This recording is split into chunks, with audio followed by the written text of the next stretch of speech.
We're live. Hi, Dave. Hi, how are you? I'm good. How are you? I'm good.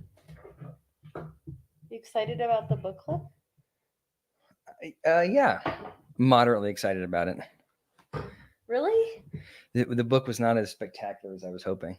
I thought it was really good. You did? Yeah, I thought it was a good storyteller, and actually, it opened my eyes. I didn't know much about Whoopi Goldberg other than that she had been in Ghost and Sister Act.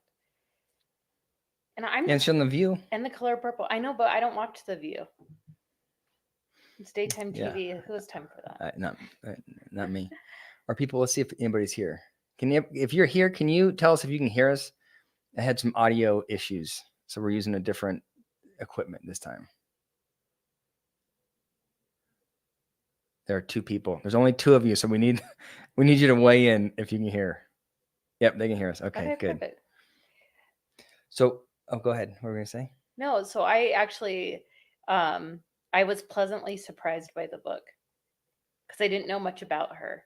And so I feel like it gave me a lot of background. Yeah. Yeah. I think I don't like memoirs. Really? Yeah. Let me just say this. Well, I thought that it was good for what it was. I'm not sure that that's like the kind of book I like. Okay. So it's I think you memoirs. gotta get way closer to your mic. Memoirs are not your thing. Yeah.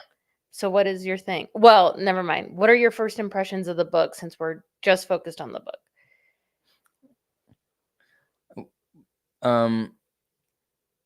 Here's what I was aware of is I read Jada Pinkett Smith's book. Yeah. Called Worthy. And I thought it was I thought it was terrible. I thought it was really bad. I found it really hard to get through. I found her to be, I think in my reaction, I said something like, it was like, she was doing therapy cosplay. It felt insincere, self-aggrandizing. Like I thought it was really bad. And then I, afterwards I was thinking, okay, well, maybe I just don't like it. A memoir in general, you're so focused on yourself. Maybe it just feels egocentric to me.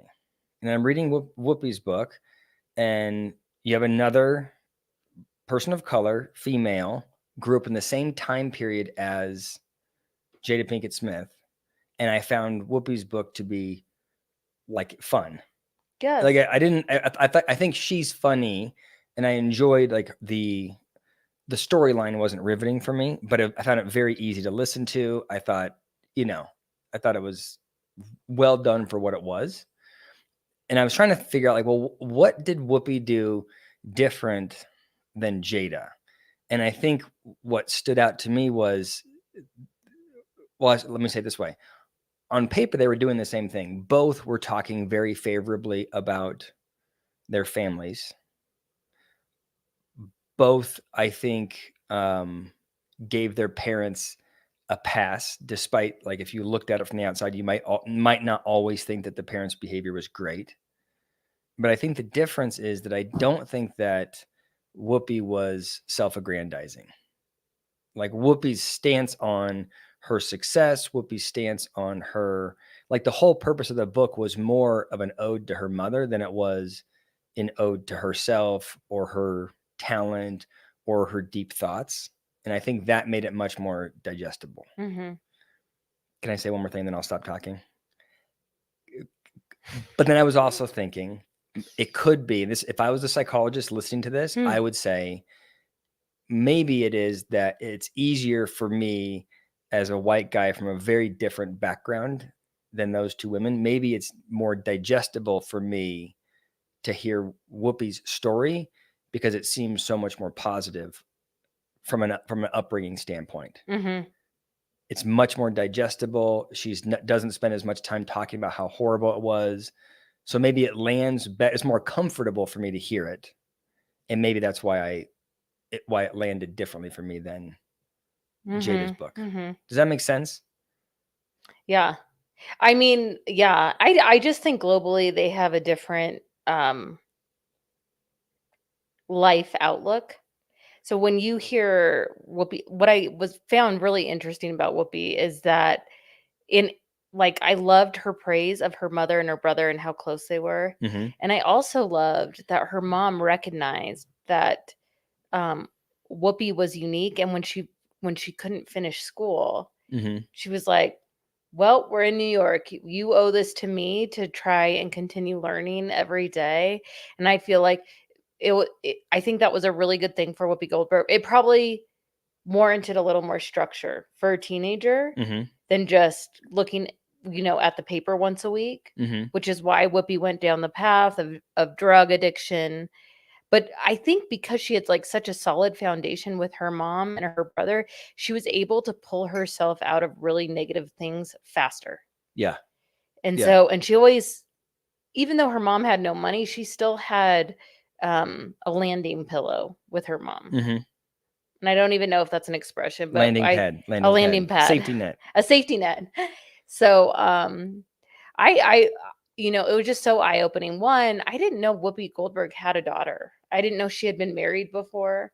I was Uh-huh. very blinded by all of this, and then I did not know she had never finished school. Mhm. So, I'm kind of impressed with her story, um, Mhm. because she was, like, a young woman that grew up in the projects and just was so driven.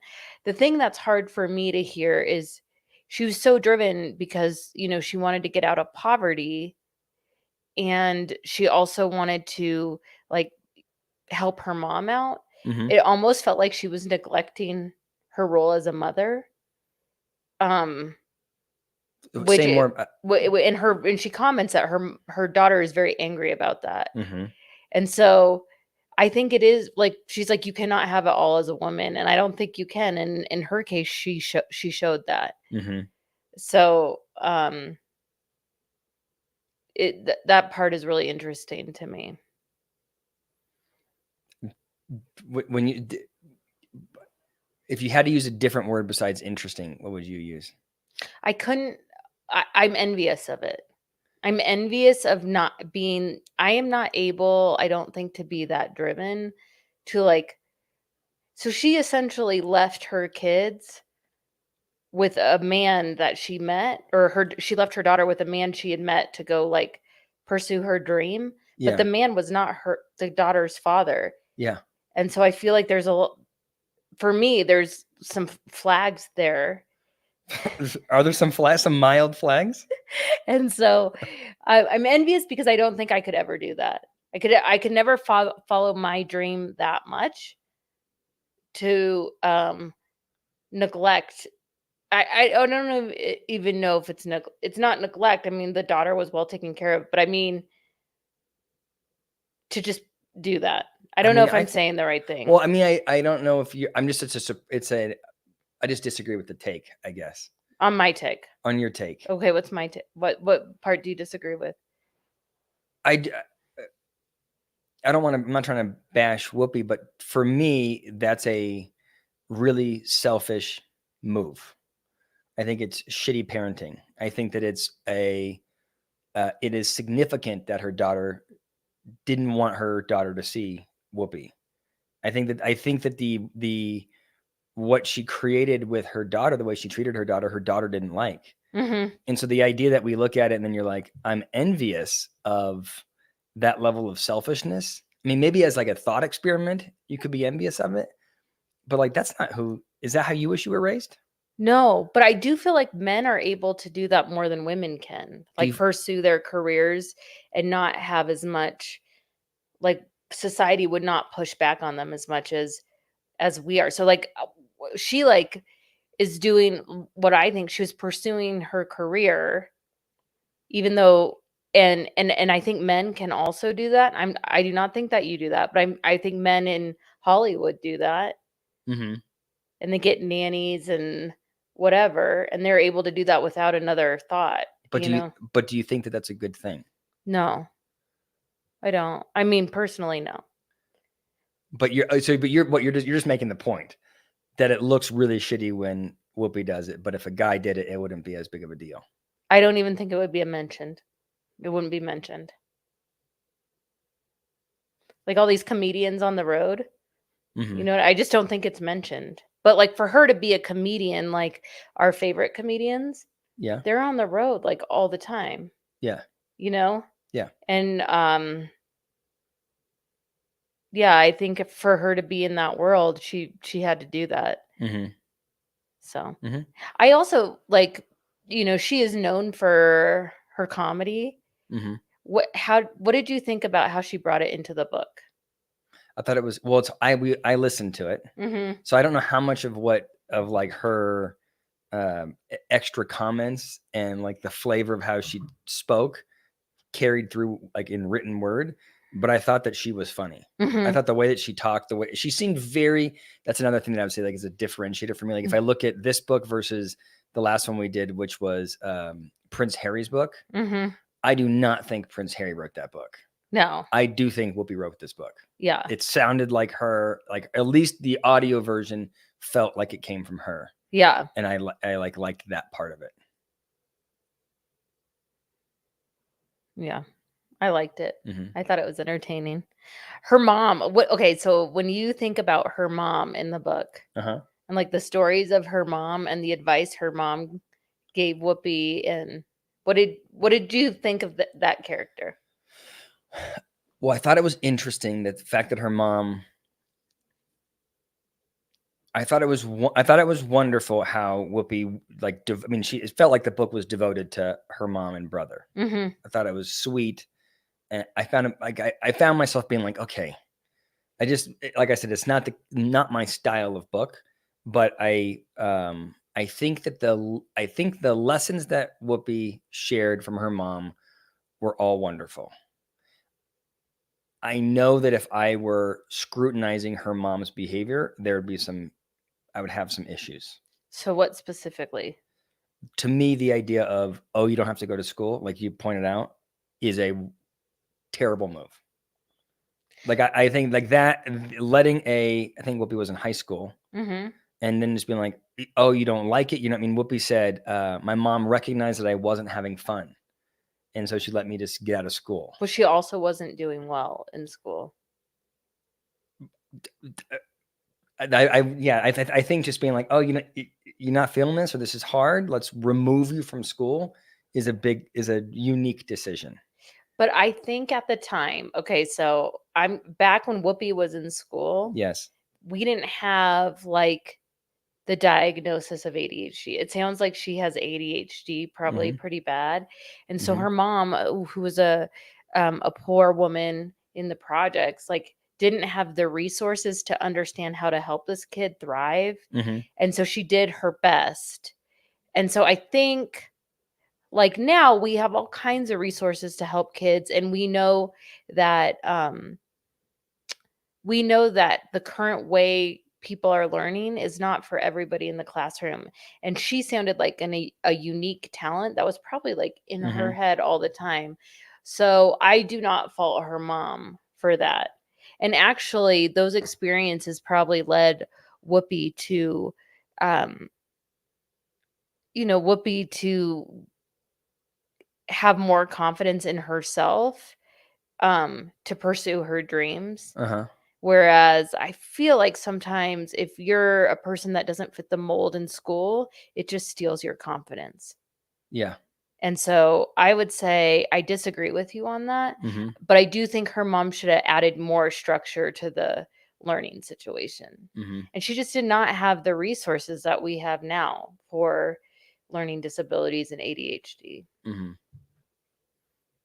What do you think of that? I think you're right, but it's hard like when you do like a post hoc evaluation of someone who's as talented as Whoopi was, Mhm. right? I mean, she got the supporting Oscar award. Like this is a legit comedian and actress, exceptionally talented, Mhm.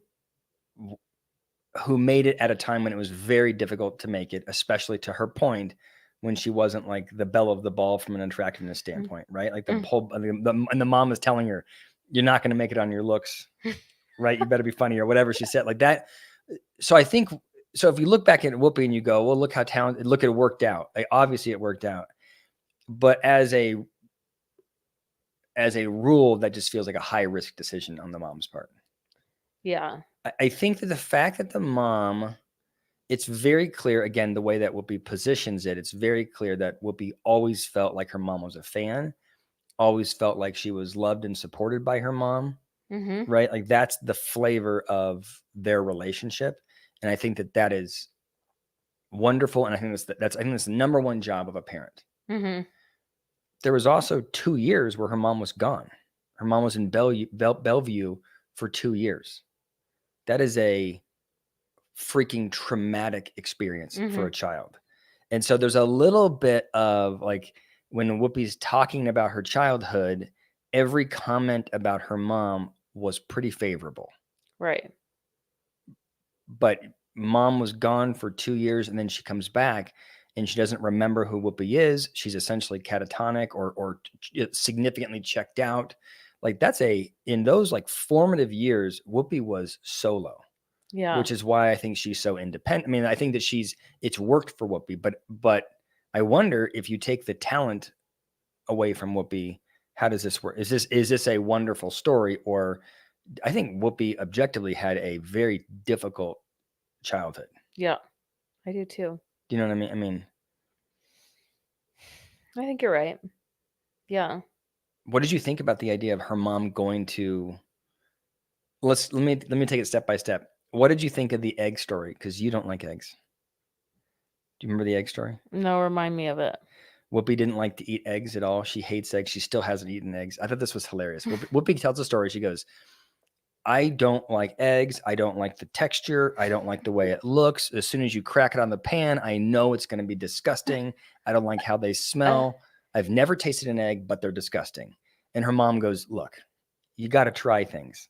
And so one day for breakfast, her mom made Whoopi an egg.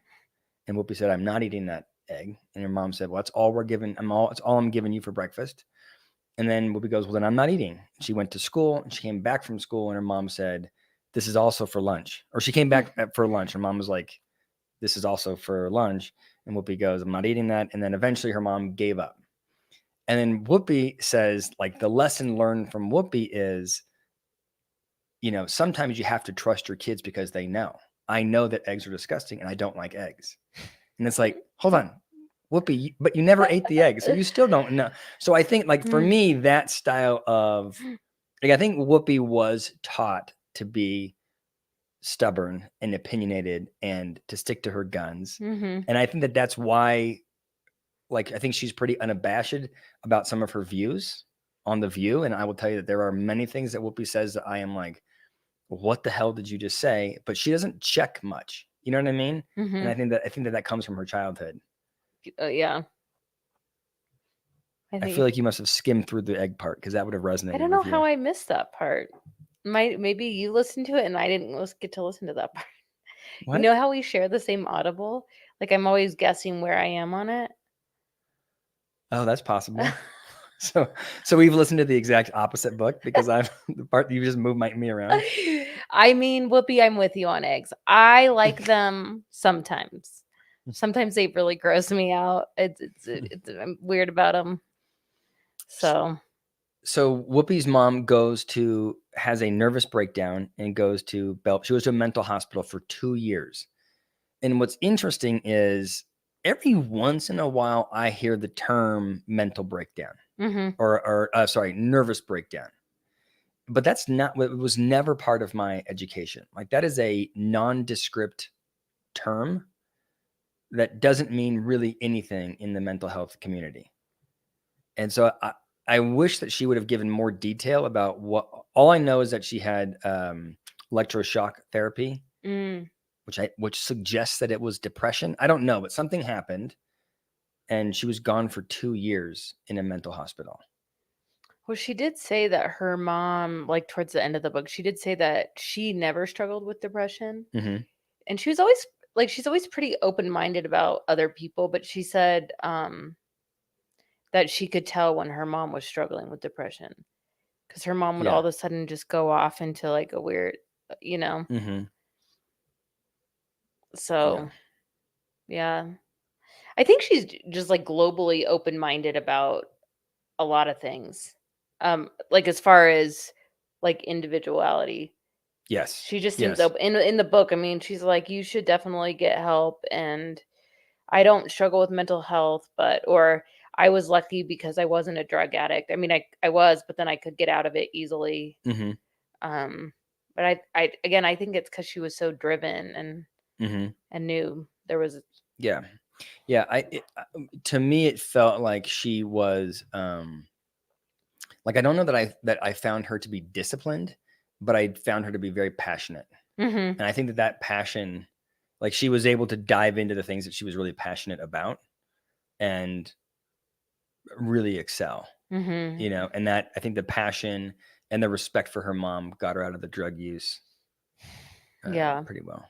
Yeah. She's also super charismatic, and I mean, I think the talent helps, Yeah. you know. Were there any themes of the book that really resonated with you? That feels like like I'm in A book club? yeah, yeah, like a college book club or a college Yeah. seminar class. What themes stood out to me? Mm-hmm. Uh, I don't know. I mean, I think the big theme of the book was following your passion. The theme was connection to her family, and that we should all be oriented towards our family and be connected to people. Mm-hmm. I think her goal was to talk about being close knit as a unit. Mm-hmm. What themes did you have? Well, one that resonated with me was when she was talking about how you should talk about death with your partner and your family so that you're not surprised and you know how to deal with it when it happens.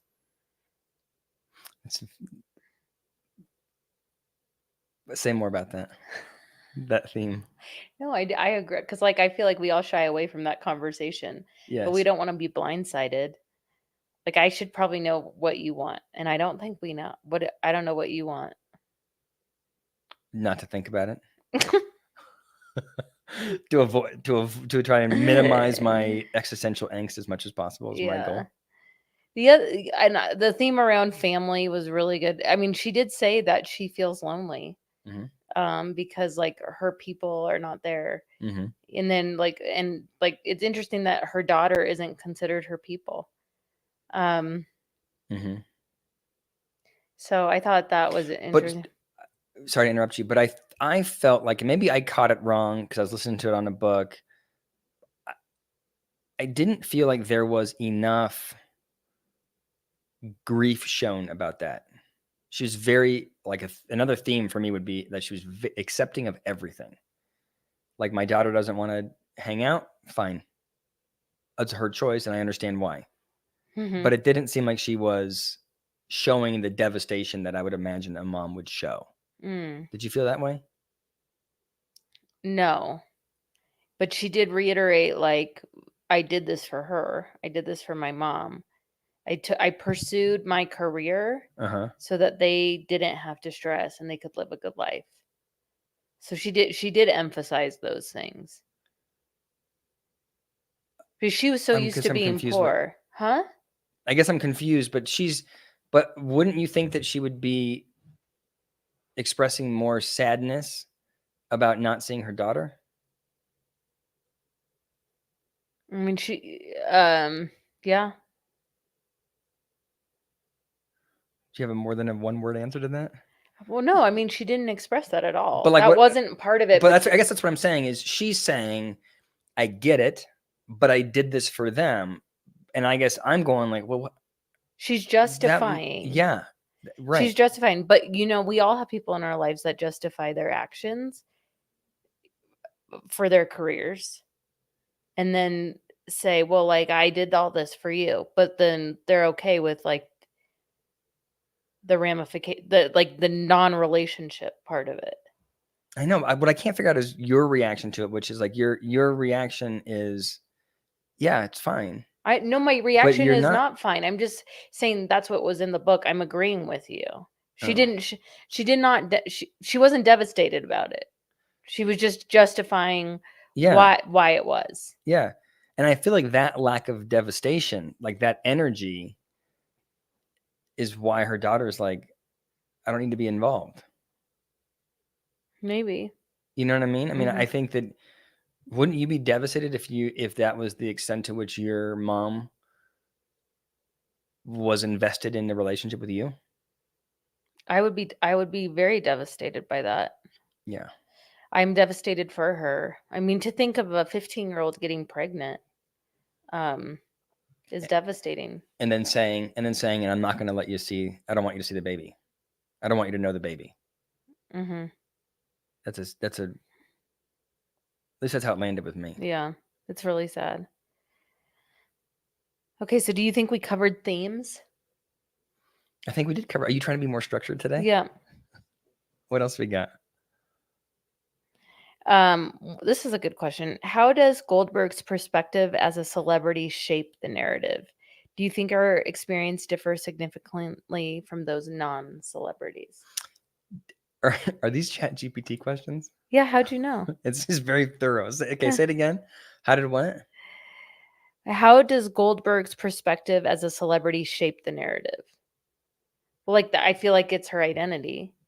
Like, so a lot of the story is about her becoming a celebrity, and then her friends as a celebrity, and then her mom's like starstruckedness.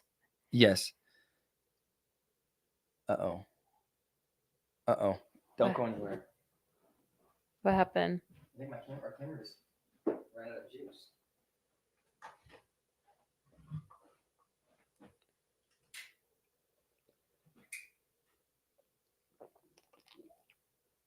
I'm not sure if they can hear us or not, so keep talking. I mean, just changing the battery.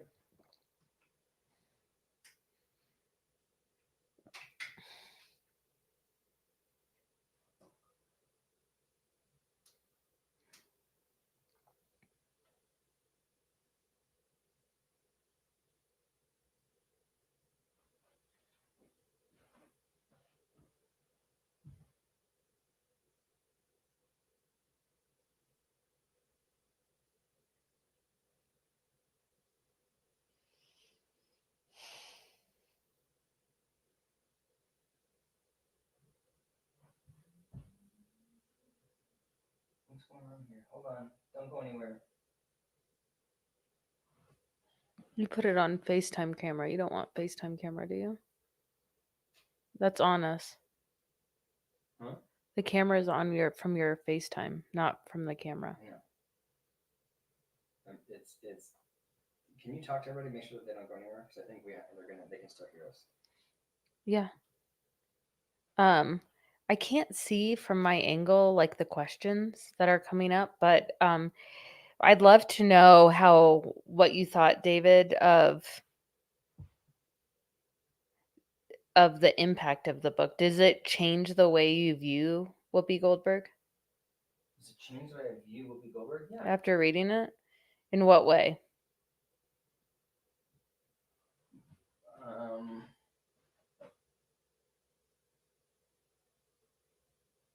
In what ways it changed the way I view her? Mhm. Well, I know her more now. I have always thought that she was a little bit.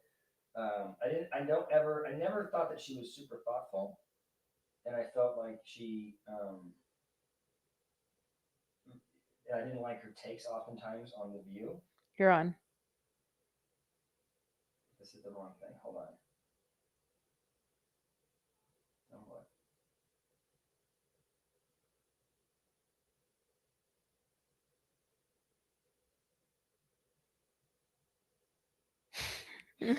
Sorry, I'm a rookie at this. Oh, here we go. I think it's gonna work now. Okay. So how did it change your perspective of her? Well, I just like have a better appreciation for her, because before I kind of thought she was a little bit nutty. Soup, she's a very. I just think she's. I don't have a. I don't. She's a little bit cavalier on some of her political views that don't always feel very thoughtful to me. Mhm. And so I kind of dismissed her as a comedian that doesn't always think through what she's going to say. And then hearing this, I have a better appreciation for, I think, what she brings to the table on The View and why she is who she is. And I liked her more as a consequence of reading the book. Yeah, I think I definitely did. I didn't know much about her before, and I'd love to see her as a stage actress Mm-hmm. because I bet that's where she really shines is on stage. So if she was ever doing like a stand up or a stage show, I'd love to Mm-hmm. see it. Mm-hmm. So I think it definitely it gave me more appreciation for her. Um in her life and her career. Mhm. What are people talking about? They're talking about the microwave pot. I missed that too. Do you know what they're talking about? The microwave. I feel like I don't know, but I feel like I think we may. I thought I read the whole book, but I feel like we may have not read the. Maybe you moved Because me we like around. skipped up. Well, I thought I did too. So do you want to read what the last person said? Her celebrity completely changed her outlook on her upbringing. She seems way too upbeat on her childhood and standing in life. There is no negativity in her past. Yeah. Yes, in that, I think there's two parts of kind of my mind as it relates to that, which is on the if I'm her therapist, this is what I want her to do. I want her to look at her past, make meaning from it, sort of make peace with her past, and then move forward. And as a external psychologist, I look at it and go, wow, you are denying a lot of the realities that were there. And so it's like, in many ways, I think it's good for her to take that away. And it's maybe not her responsibility to share all of her distress in her memoir, but it was definitely slanted positive. It definitely was slanted positive, You and know, the only thing I was thinking is that her extensive drug use made her forget a lot of it. maybe. I don't know. Yeah. Because like the whole time I was thinking, like, how could you do that to yourself when you had, you know, I don't know, just like, but maybe it was because her mom seemed a little laissez Laissez-faire. laissez. I had a high school teacher that he would always say lazy fair instead of laissez faire, and so now I mispronounce it all the time. Uh-huh. Would that also be your critique of the book too? What? Is that it was just too one-sided about her upbringing? I just found it. I just thought it was a little bit under. I thought it was funny, but I Mm. thought it was. I just found myself being like, okay, I'm not that interested in it because it is. It felt like it was a lot of the same. A lot of I love my family. I love my mom. I love my brother. Here's this kind of idyllic childhood that we had in the projects, Mhm. and it's like, but when you hear the facts, the drug use, the mom going away for 2 years, like all of that kind of like the lack of communication on the part of her family when her mom goes away, like the way they were treated, like there's a lot of trauma that she had in her childhood, and she sort of smooths it over like it's no big deal. The relationship with her daughter feels like there's no depth to it right now, like Yeah. that, all that. And it's like, so you're a little bit sort of like trying to wade through the smoke to figure out exactly what actually is going on with her. So I would give it a B. Yep. That's I what I thought. yeah, I thought it was good.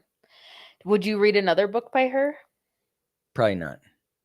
I mean, is there another book we need to read?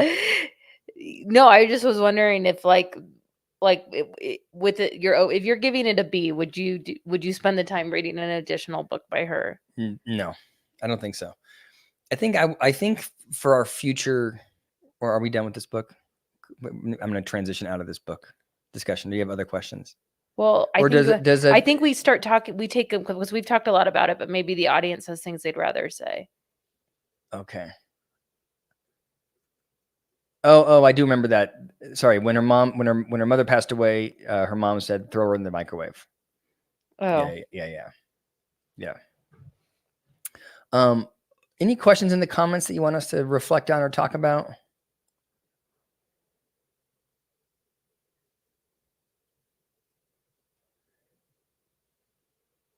I'll look and see if anything pops up here.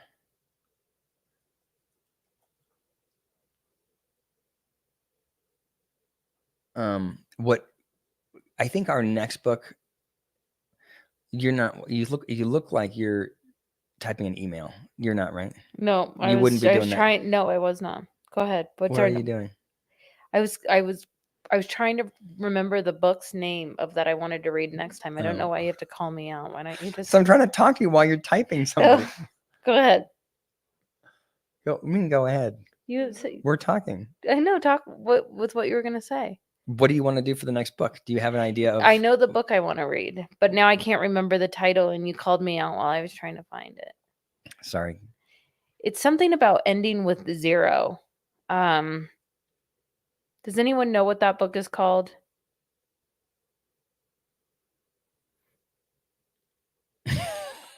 This is terrible live streaming right now. Well, I try. Ending with zero. Mm-hmm. I don't know. Can we?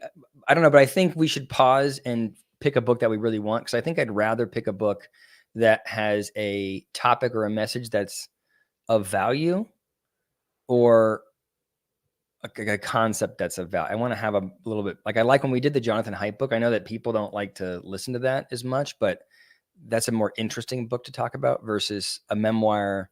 I don't think is that, like, I don't know what to say. That was her memoir. I don't know what I don't know if it's interesting to discuss. There's no debate. So the book I want to read is one that has a life lesson about, like, not saving your money to, like, have wealth for your family, but using your money for memories. Is it Die with Zero, or maybe is it Power of Zero? Have you read that book? Tracy listed 3 books: Die with Zero, Camp Zero, or Power of Zero. Any of those familiar? There's a Brene Brown book that I have been giving to my clients that I want to read. What's it called? I probably read it. It is, I'm gonna tell you in 1 second here. I've been recommending it, and I can't. It's like something about, like, embrace the value of perfect, or something like that. That everybody that I talk to loves it.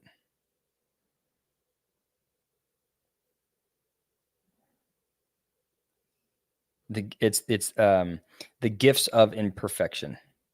Oh, I have read that one. That is really good. You've read it? Mm-hmm. Everybody. So I get a lot of people that go, "What book?" I'm a female leader, and I want to know what book I should read to sort of boost my confidence and help me navigate the political environment at work, which is typically male dominated, and oftentimes, these female executives feel minimized and have to sort of figure out how to, like, to your point, how do I assert myself at work? How do I be confident at work and then also show up at home? And so I reached out to everybody at work and said, "What book do you recommend?" And that was like the resounding book. And so I gave it to a couple clients, and everybody loves it. So I should read it. Okay. But you've already read it? I've already read that. Yeah. Well, then let's not do that one. So I think it's called Die with Zero. Getting all you can from your money and your life. I feel like this is, well, why are you choosing this book? Because why not? I feel like it's a good way to change your perspective about travel and memories. I know this feels a little bit like you want me to change my perspective. I feel, is this a personal? You know what? Since I picked the last book, which I thought was good, but you gave it a B. Why don't you pick the next book? Did you pick it? Yeah, I did. No, we can do Die with Zero. Okay. I'll read that one. Can we switch gears, because I haven't seen you? So Allison was gone all week. So can we talk about Gypsy Rose? I have not seen your video on it, and I'm so excited about it. Okay, I had to finish this book today, but I want to see your video. I have seen Gypsy Rose. Are there any developments? Well, here's what's interesting. I know, so I'm going to shift gears. So sorry, I don't know if you're Gypsy Rose, if you're interested in Gypsy Rose. I have read a lot of stuff on the internet. I watched the Netflix special. I felt like I had gotten all the information. And it is like no question in my mind that it's Munchausen's by proxy. That seems like the or we would call it fictitious disorder imposed upon another. That's like the official diagnosis. Munchausen is not the official diagnosis? That's not a DSM diagnosis. Munchausen's is like saying someone's a psychopath. It's not a real diagnosis. So what's the actual diagnosis? Factitious disorder imposed on another. Oh my God, I've never heard that before. So good thing you're a psychologist. So I look at every piece of data and I'm going, this is for sure what it is. And then everybody goes, wrong. Not everybody. In my comments, there is a contingent of the internet that thinks that Gypsy was in cahoots with her mom and that they were both malingering for the financial gain. Well, I think she was raised to do that because when she was really little, she just had to listen to what her mom told her to do. Like, this started very young for Gypsy Right. Rose. So, like, Right. I mean, no, I just feel like you can be brought up that way to feel like that's very, like, you're confused.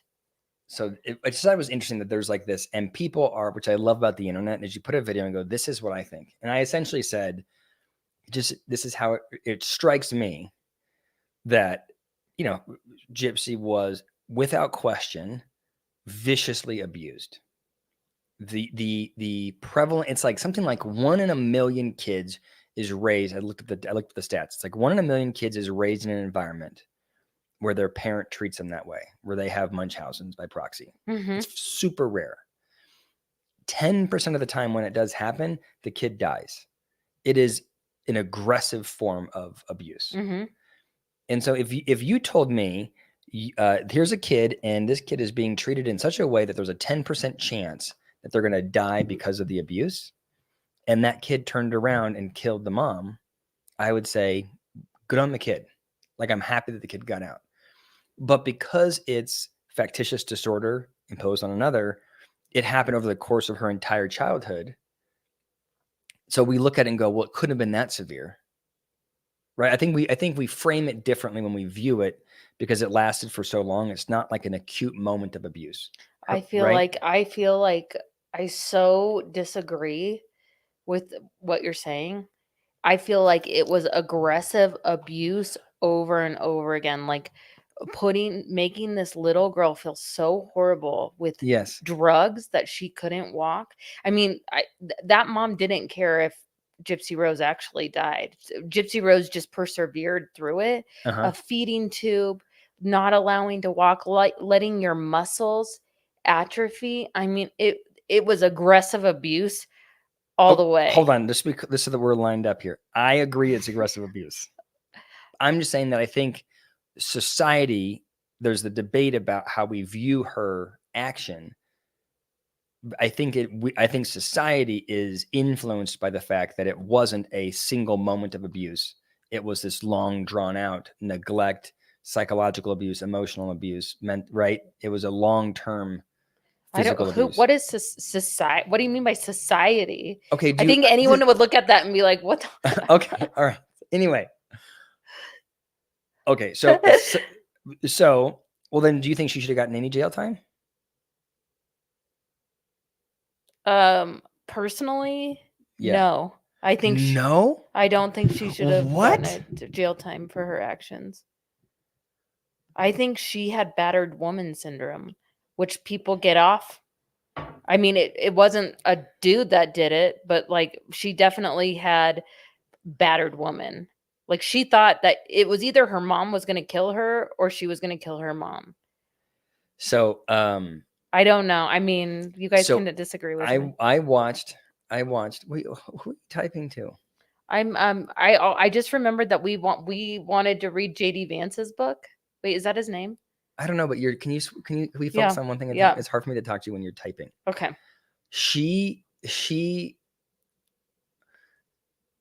What did you think about the kid that ended up killing Dee Dee? He was told. I think she learned how to manipulate him from her mother. I agree. She became a really manipulative person because that's how she was raised. So I went down a rabbit hole on Gypsy Rose. Allison was saying that I should do a video on Gypsy Rose a long time ago, and I was like, I'm not interested. You never listened to me. But I'm like, just went all in. So I'm watching the interrogation of this guy, Nick. And it is, this guy's IQ, it's got to be like 75. I mean, he is not a sharp tool, right? He's got autism spectrum disorder. He's got poor social skills. He's got, right? And I was reading that he's like totally obsessed with sex. And that was like what she dangled in front of him. So she slept with him. he slept with him before, but she was like, "We'll do it again if you come down and kill my mom." She That's what happened? she lets him in. She lets him in the house. I think she gives him like duct tape or whatever supplies. She goes into the bathroom and locks the door. He goes in, stabs the mom 17 times. And then he goes to the door and they have a code. It's like 2 scratches and 3 knocks to tell Gypsy, I did it. And then when he's interviewing with the cop, he's saying like, I don't think that Gypsy thought I had it in me, but I did. Like he was trying to impress her. Like machismo. So then Gypsy goes, thank you for doing that. You can start cleaning up. I'm going to shave my stuff. She shaves her legs, shaves everything down there. And they do it. And he's talking to and so then they go and have sex right afterwards. Did you know that part? Where did you get this additional information? On the internet. Oh gosh, I watched the whole thing. I watched the interrogation of this guy. The point is, the sex afterwards is not that rare. I mean, it's rare, but it's not that odd that they would do that because it's such a like physiologically elevating thing to kill somebody that you get like psychologically confused. Am I aroused right now, or am I killing somebody? And so that people oftentimes, and there's a big release and it's a control thing. And so there's like data around this thing that happens after a murder, but Gypsy is not like super remorseful afterwards, right? She helps clean up the mess. Then they go have sex, and then they like mail the knife back to his place, and they leave town. She is pretty ruthless as far as how she responds to it. So that behavior, I think, it makes it hard for people to look at it. I mean, I think it opens her up for people being like, how much were you? I totally understand why people would be judgmental of her, but I think she was freaking trapped. Yeah. In a house, in a wheelchair, as a healthy individual, being medicated constantly.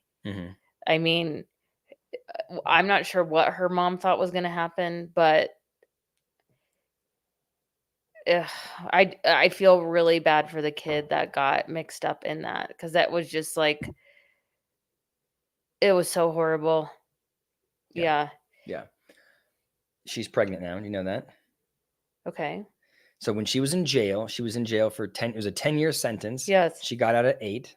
Ahead of the 8, she got a pen pal. Yes. And they got engaged. She got out. She said, no, thank you. She married some other guy. They got divorced or separated. And now she's back with the pen pal and she's knocked up. And she has a Lifetime show. She's on the Kardashians. She's been on The View with Whoopi Goldberg. She is, so like there's been like this big groundswell of support for her. And the question is this is this a warranted groundswell of support, or are we sitting here praising somebody who manipulated and maneuvered into this position? I think Hollywood's crazy, and I think she needs to stay away from that swirl, but I also I think she had zero childhood. I feel like she's got to get mentally together. That's what I and bringing a kid into that, I don't even know. It's a lot. It's just so much I don't even know what to say about it. Okay, so can I tell you this other show I'm watching? Or wait, do you want to still talk about it? No, I'm done. Yeah, go ahead. I was watching the Netflix special about that guy that was a serial sperm donator. Yeah.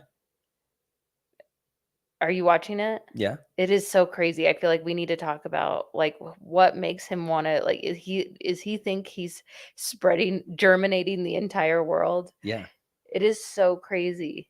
And the ramifications of that, they were saying that because if you don't know you're related to someone, there's this high incidence that you may be attracted to them because it's this familial thing, and apparently it's documented. Have you heard of that? No, I've never heard of it, but I looked it up and I watched it. It's real? It's real. Yeah. What's it called? I don't know. It's not it's not in the DSM, but there's a mechanism where they seem similar to you enough. It's safe, right? Yeah. It's interesting. Yeah. So, before we conclude by saying what book we're going to read, because I think we're still trying to figure that out. I did want to remind you that we thought, oh no, it turned off again. I don't know what is going on here because the camera's. I got plenty of battery in it. I think we should just finish it. Okay. But I think we thought that maybe you wanted to do JD Vance's book. What is JD Vance's book? He is Trump's running mate, who I know nothing about. Oh, yeah. Let's do JD Vance's book. I would like that. Okay. Thank you all for joining. I think we're going to end the session. Appreciate all the comments. Remember, you can always email David, and we are going to do an advice column this week for Shrink Wrapped. Right, Dave? We're going to what? When we do Reddit advice? Yes, we're going to do a column? Not a column, but a show about it. Yes. Yes, we will do a show. Get on the... I don't know how to change this. I'm sorry. I'm going to just try and change the camera. There we go. Can we just use this one? Yeah. Okay. So anyway, thank you so much for joining in. We had a really fun time. Wait, so what are we going to do? So we're going to read the JD Vance book. We're going to read JD Vance's book. Yes. And we'll do it in... We'll do it in 2 weeks, next Thursday. No, we're going to be in California. Right? We should plan this part out in advance of doing this. Let's do the 15th. We're going to do April 15th. I mean, August 15th. Okay. August 15th, 6 p.m. And you want to do JD Vance's book? Mm-hmm. I think we should not do JD Vance's book. Why? Because it's political, and we're going to go. That seems like that's a lose-lose for us. Oh, okay. I mean, you and I are not politically savvy, and unless you really want to read it. No, I'll read The Power of Zero, or a book that you choose. I would rather read JD Vance's book. Then let's read JD Vance's book. All right, fine. Okay. All right, JD Vance's book. It's going to be on August 15th at 6 p.m. Okay? All right, thank you. All right, thank you all. Sorry for I don't know what's going on with my camera, but thank you.